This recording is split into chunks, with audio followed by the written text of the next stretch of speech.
Hello and welcome. In today's video we look at a Leyland National. Well, you've looked at Leyland Nationals before, you'll be saying, but this one's a little bit different. This is one of the more probably overlooked types of Leyland National. It's been described as the baby National, it's been described as the budget National, the cheap National and the lightweight National.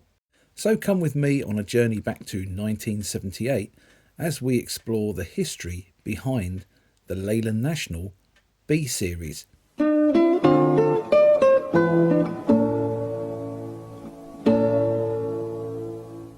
Whatever your opinion on the Leyland National is, you can't deny that it was an incredibly successful vehicle. Phenomenally successful, in fact. Although, to be fair, it was probably not as phenomenally successful as Leyland would have liked. When the Leyland National factory was built in Workington in Cumbria, at a cost of £8 million by the way, it was anticipated that 2,000 buses per year, or nearly 40 per week, would be feasible to manufacture. Although in reality they never ever got near those figures. But this high capacity did mean that vehicles could be turned out incredibly quickly, and this led to many operators turning to the Leyland National when they wanted buses at short notice. Orders from other manufacturers and bodybuilders sometimes being delayed up to a year, maybe even 2 years. The original National was available in two lengths, 10.3 metres and 11.3 metres. It was an integrally built vehicle and had a very solid steel body shell, underneath which was attached the running gear. The Leyland National, without a doubt, was known for its incredibly strong structure, and in fact a pre-production example was driven into a solid concrete block at 20 miles an hour, and this showed remarkably little deformation, under the circumstances of course. But as we have mentioned in videos before about the Leyland National, the early Nationals were plagued by weight distribution problems. There was a huge amount of weight on the rear end of the vehicle, which with the very efficient power steering of the Leyland National made the front end very light. Heaviest of all at the rear end was that Leyland 510 turbocharged engine. This had been introduced by British Leyland in 1968 and was a 6-cylinder 8.2 litre engine. Just ahead of the engine sat the gearbox between that and the rear axle. And then again on the outside of the vehicle, on the roof, was the Leyland National's most easily identifiable piece of equipment. And this was the pod. This pod would house the heating and ventilation system. Air would be drawn in at the front of the pod and would go through a heat exchanger and blower system. It was then ducted through the inside roof and distributed through slots above the cove panels on the inside of the bus. Now, obviously, British Leyland was looking at bending the laws of physics in a way that even Captain Kirk and the crew of the USS Enterprise couldn't even begin to do, because, as we all know, hot air rises. And I think while it's safe to say when the system was brand new that they worked and kept the windows clear of condensation, as they got older and less efficient, they ceased to be quite as good. And the fact that most buses nowadays have convector heaters running along the bottom of the saloons with the heat rising tells you that this probably wasn't the greatest way to go. As we saw in our video about Northern General a little while ago, they decided to tackle this weight distribution head on. This would see one of their Leyland Nationals, 40L, which was registered MCN 840L, rebuilt to take some of the weight off of the rear end of the bus and redistribute it towards the front end of the bus. And one of those modifications would see the pod reduced in size. These modifications would lead to the Phase 2 National, which had much better weight distribution and was noticeable by its shorter pod. Now at that time in the 1970s, the National Bus Company had started to standardise on the type of vehicles it used for certain roles within the companies. Things like the Bristol VR were rapidly becoming the standard double-decker bus for the National Bus Company, although of course there were exceptions, such as London Country and its love for the Leyland Atlantean. The Leyland Leopard tended to be the standard coach, hotly followed by the AEC Reliance of course, and the lightweight saloon requirement was met by the Bristol LH. with the standard single-decker bus being met obviously by the Leyland National. Now, while the Bristol LH was the chosen lightweight bus of the National Bus Company, the LH itself came in 3 different variants. There was the standard bus, which of course was the LH as I've mentioned previously. There was a longer wheelbase version, the LHL, and there was a short wheelbase version, which was, I think you've guessed it, the LHS. Now, I have done a video on the Bristol LH series, and I will try and remember to put a little link to that up in the top right hand corner for you to peruse at your leisure. But as a recap, the long wheelbase, the LHL, was used as a coach chassis. In this form, it was used in competition with the Bedford lightweight chassis of a similar size. Whilst the standard LH and the LHS were also bodied as coaches, they also saw a lot of use as buses.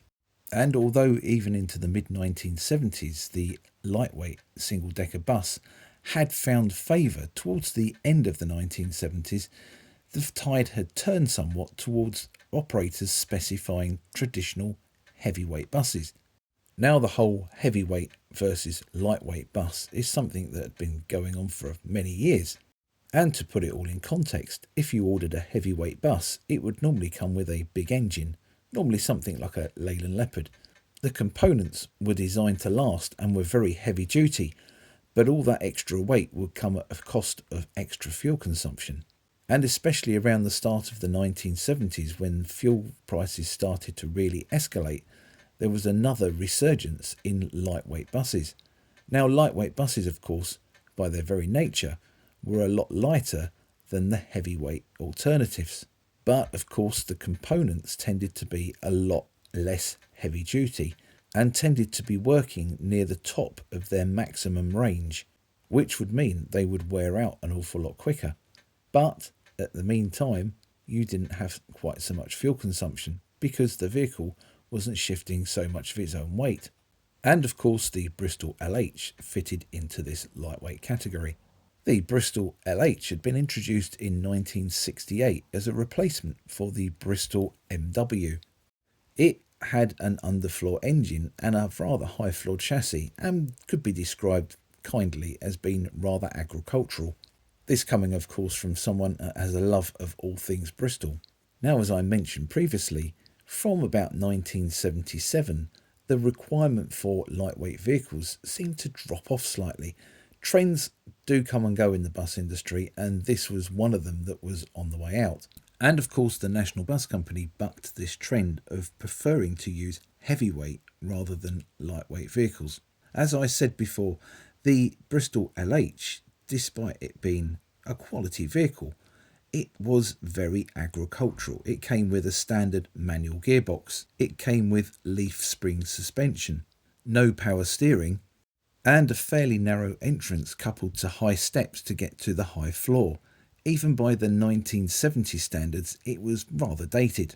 In 1978, Leyland announced a low-cost version of the Leyland National. This was going to be known as the Series B, and its most distinctive feature outwardly was the lack of the roof pod. Nowadays, of course, we're reasonably used to seeing Leyland Nationals without the roof pods. Many of the Mark 1s which were fitted with them were removed by subsequent operators. There's the B Series National, which we're talking about at the moment, and the Mark II Nationals, a lot of those didn't have roof pods either. But in the time that the Leyland National had been in production during the 1970s, the roof pod had become one of its key recognition points, and therefore it created a little bit of a stir to see a Leyland National without a pod on the roof. And at the time, the bus was compared favourably, I hasten to add, to Eastern Coachworks products, which is rather ironic because the only Leyland National that was ever bodied by Eastern Coachworks actually, again, never featured a pod.